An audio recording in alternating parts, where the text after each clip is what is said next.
Hello student, मैं apex institute Morena से राहुल सिकरवार आप सभी का स्वागत करता हूं।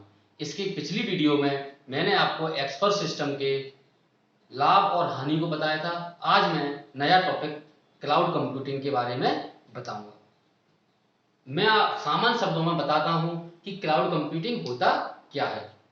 आज के समय में कोई भी कंपनी हो, चाहे वो छोटी हो चाहे वो बड़ी हो, सभी कंपनियां आईटी रिसोर्सेज का यूज करती हैं।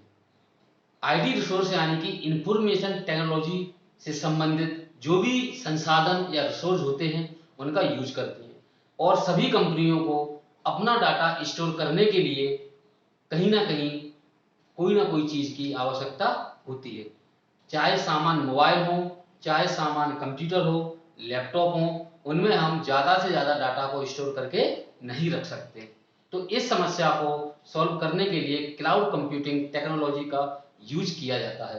क्लाउड कंप्यूटिंग टेक्नोलॉजी में एक सर्वर होता है जिसे हम क्लाउड कंप्यूटिंग सर्वर के नाम से जाना जाता है। उसमें हम अपने डाटा को स्टोर करते हैं और आसानी से कहीं भी उसको देख सकते हैं। जैसे कि मैं आपको बताता हूं क्लाउड कंप्यूटिंग के कुछ एग्जांपल, जैसे यहाँ पे मैंने लिखे हुए हैं यूट्यूब, फेसबुक, ईमेल। जैसे कि स्टूडेंट हम लोग यूट्यूब पर वीडियो अपलोड करते हैं, बहुत सारे लोग यूट्यूब पर वीडियो अपलोड कर रहे हैं और आगे करते भी हैं और पहले के भी कुछ वीडियो अपलोड उसमें हैं। अब हम अपने मोबाइल पर या अपने कंप्यूटर पर, लैपटॉप पर कहीं भी उन वीडियो को इंटरनेट के माध्यम से देख सकते हैं। यह वीडियो सर्वर पर स्टोर रहते हैं। सर्वर यानी कि जो क्लाउड कंप्यूटिंग का सर्वर होता है उसमें यह वीडियो स्टोर रहते हैं, उससे हम आसानी से देख सकते हैं। अगर यह वीडियो एक कंप्यूटर या लैपटॉप में स्टोर करके रखें वो पॉसिबल नहीं है, क्योंकि इनकी मेमोरी कम होती है।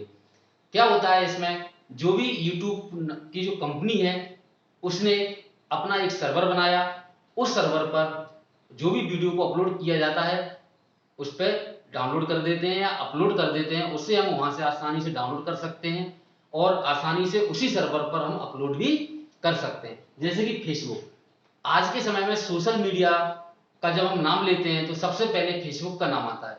सोशल मीडिया में फेसबुक ने अपने बहुत अच्छा काम किया है और कदम जमा के रखे हुए हैं। यह बहुत ज्यादा यूज किए जाने वाला सोशल मीडिया का एक उदाहरण है। फेसबुक पर न जाने कितने लोगों की आईडी होती है, वो सारी आईडी एक सर्वर पर स्टोर करके रखी जाती है। फेसबुक कंपनी ने एक सर्वर बनाया या सर्वर किराए से लिया, वो उनके ऊपर होता है। जो भी व्यक्ति कंपनी बनाता है वो उसके ऊपर होता है कि वो खुद का सर्वर बना रहा है या सर्वर का किराए पे ले रहा है, तो उसके लिए उसे पैसे देने होते हैं। फेसबुक का जो सर्वर है उसमें हम लोगों की आईडी है, हम ईमेल आईडी और पासवर्ड डालने के बाद फेसबुक आईडी को हम ओपन कहीं भी कभी भी ओपन कर सकते हैं। यह सारी आईडी जो फोटो वीडियो जो हम लोग अपलोड करते हैं फेसबुक पर, वो एक सर्वर में जाकर सेव हो जाती है, वहां से हम आसानी से वो प्राप्त कर सकते हैं। ऐसे ही ईमेल में जो भी हमारे जो मैसेजेस होते हैं वो सारे सर्वर पर स्टोर रहते हैं, उसे हम कहीं भी ओपन करके देख सकते हैं। तो स्टूडेंट, क्लाउड कंप्यूटिंग के बारे में आपने थोड़ा समझा होगा कि होता क्या है, क्यों हम इसका यूज करते हैं। इसकी मैं थोड़ा और बताता हूं। क्लाउड कंप्यूटिंग वह टेक्नोलॉजी होती है जिसमें आईटी रिसोर्सेज का यूज करके अपनी जानकारी को या अपने डाटा को कहीं स्टोर करना। इंटरनेट के माध्यम से सर्वर पर जहां भी स्पेस मिलता है, स्टोरेज स्पेस मिलता है, वहां पर हम अपने डाटा को स्टोर करके रखते हैं और आसानी से कहीं से भी प्राप्त कर सकते हैं।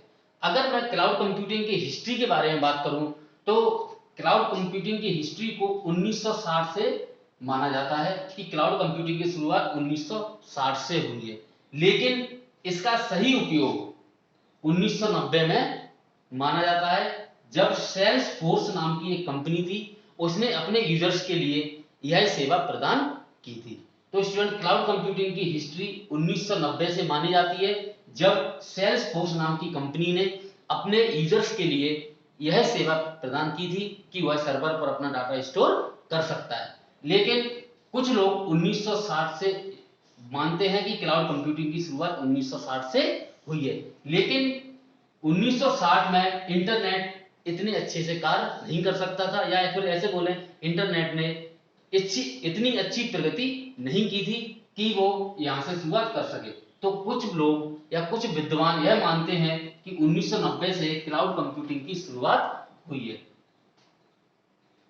इसके बाद हम क्लाउड कंप्यूटिंग में देखें तो यह 2 लेयर पर कार्य करता है। क्लाउड कंप्यूटिंग हमारा 2 लेयर्स पर वर्क करता है। पहली लेयर होती है बैक एंड और एक लेयर होती है front end. Back and layer में सर्वर पर कार्य होता है, सर्वर को मैनेज करना, डाटा को स्टोर करना, ये सारा काम बैक एंड के अंतर्गत आता है। तो स्टूडेंट बैक एंड के अंतर्गत आएगा सर्वर को मैनेज करना। और फ्रंट एंड में यूजर वर्क करता है। जैसे कि हम लोग अपनी ईमेल आईडी पे कोई मैसेज टाइप करके उसको सेंड करते हैं, या हमारी ईमेल आईडी पे जो भी मैसेज आता है वो फ्रंट एंड होता है, जहां पर हम वर्क करते हैं, यूजर वर्क करता है, वो होता है फ्रंट एंड। बैक एंड होता है जहां सर्वर को मैनेज किया जाता है, वो होता है बैक एंड। तो स्टूडेंट क्लाउड कंप्यूटिंग हमारी 2 लेयर पर कार्य करता है। पहला होता है बैक एंड, दूसरा होता है फ्रंट एंड। ये मैंने अभी आपको इसके एग्जांपल बताए, यूट्यूब, फेसबुक, ईमेल और भी इसके एग्जांपल हैं जो यूजर्स के लिए डाटा को स्टोर करने की परमिशन देती है सर्वर पर, वो सारे क्लाउड कंप्यूटिंग के उदाहरण होते हैं। तो स्टूडेंट मैं आपको एक बार फिर से बता देता हूं कि क्लाउड कंप्यूटिंग वह टेक्नोलॉजी होती है जिसमें हम आईटी रिसोर्सेज का यूज करके क्लाउड कंप्यूटिंग सर्वर पर अपनी इंफॉर्मेशन या अपने डाटा को स्टोर कर सकें और कहीं भी जाकर कभी भी हम उस इंफॉर्मेशन को प्राप्त कर सकें। यूट्यूब, फेसबुक, ईमेल इसके उदाहरण आते हैं। जैसे कि फेसबुक पर जो हमारी आईडी होती है, हमारे जो वीडियो होते हैं, हमारे जो फोटो होते हैं, वो कहीं ना कहीं सर्वर पर स्टोर होते हैं, वो सर्वर क्लाउड कंप्यूटिंग सर्वर कहलाता है। ऐसे यूट्यूब, ऐसे ईमेल वर्क करता है। और इसके बाद मैंने आपको बताया कि 1990 में सेल्सफोर्स नाम की जो कंपनी है उसने अपने यूजर्स के लिए सर्वर पर डाटा स्टोर करने की सुविधा प्रदान की थी। तब से इसकी शुरुआत मानी जाती है, लेकिन कुछ विद्वान इसकी शुरुआत 1960 से मानते हैं। यह 2 लेयर पर कार्य करता है, बैक एंड और फ्रंट एंड। बैक एंड में सर्वर को मैनेज करना होता है, फ्रंट एंड में यूजर वर्क करता है। जहां पर यूजर वर्क करे फ्रंट एंड, जहां पर सर्वर को मैनेज किया जाए वो बैक एंड कहलाता है।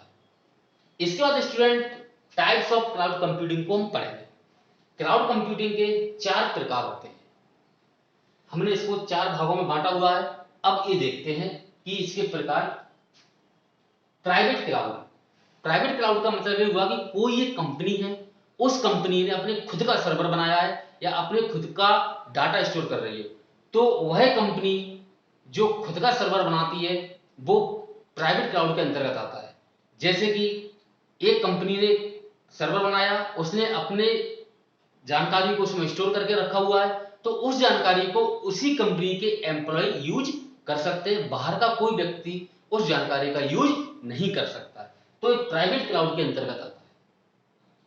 जैसे कि हमारा घर है, हमारे घर की जो सामान है उसका यूज केवल हमारे घर के ही लोग कर सकते हैं, बाहर का कोई व्यक्ति उसका यूज नहीं कर सकता, क्योंकि वो सामान प्राइवेट है।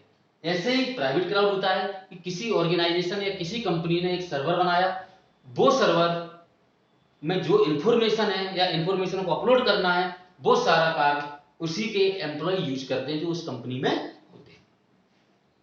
कम्युनिटी क्लाउड के अंतर्गत हम एक समाज से जुड़े हुए लोग, यानी कि एक समाज का, एक कम्युनिटी का कोई एक सर्वर है, उस समाज के जो भी लोग होते हैं वह लोग उस सर्वर का यूज कर सकते हैं। बाहर का या अलग समाज का कोई भी व्यक्ति उस सर्वर का यूज नहीं कर सकता। तो स्टूडेंट कम्युनिटी क्लाउड का मतलब हुआ कि एक कम्युनिटी से संबंधित जो भी सर्वर पर इंफॉर्मेशन स्टोर है तो उसी कम्युनिटी का लोग उसका यूज कर सकता है, दूसरी कम्युनिटी का यूजर इसका यूज नहीं कर सकता। Public cloud, student public cloud के बारे में आपको पता ही है कि कोई भी इंफॉर्मेशन हमने पब्लिक कर दी है तो उसका यूज कोई भी व्यक्ति कहीं भी कहीं से भी उस जानकारी का यूज कर सकता है। हाइब्रिड क्लाउड 2 क्लाउड कंप्यूटिंग से मिलकर बना हुआ है, प्राइवेट क्लाउड और पब्लिक क्लाउड। तो स्टूडेंट हाइब्रिड प्राइवेट और पब्लिक दोनों क्लाउड सर्वर से मिलकर बना होता है। जैसे कि कोई कंपनी है, उसने कुछ इंफॉर्मेशन तो प्राइवेट करके रखी हुई है, कुछ इंफॉर्मेशन पब्लिक करके रखी हुई है। प्राइवेट इंफॉर्मेशन को केवल उसी कंपनी के लोग यूज कर सकते हैं, पब्लिक इंफॉर्मेशन को कोई उस कंपनी के अलावा बाहर का व्यक्ति भी यूज कर सकता है। तो जो कंपनी हाइब्रिड क्लाउड बनाती है वो प्राइवेट और पब्लिक दोनों सर्वर पर काम करती है। कोई इंफॉर्मेशन उसी कंपनी के लिए है तो प्राइवेट के अंतर्गत आ जाएगी, कोई इंफॉर्मेशन वो सभी के लिए देती है तो वो पब्लिक के अंतर्गत आती है। तो स्टूडेंट, अभी मैंने आपको क्लाउड कंप्यूटिंग के बारे में बताया। इससे संबंधित जो भी डाउट हो वो कमेंट बॉक्स में लिखिए, मैं उसे सॉल्व करने की कोशिश करूंगा। Thank you.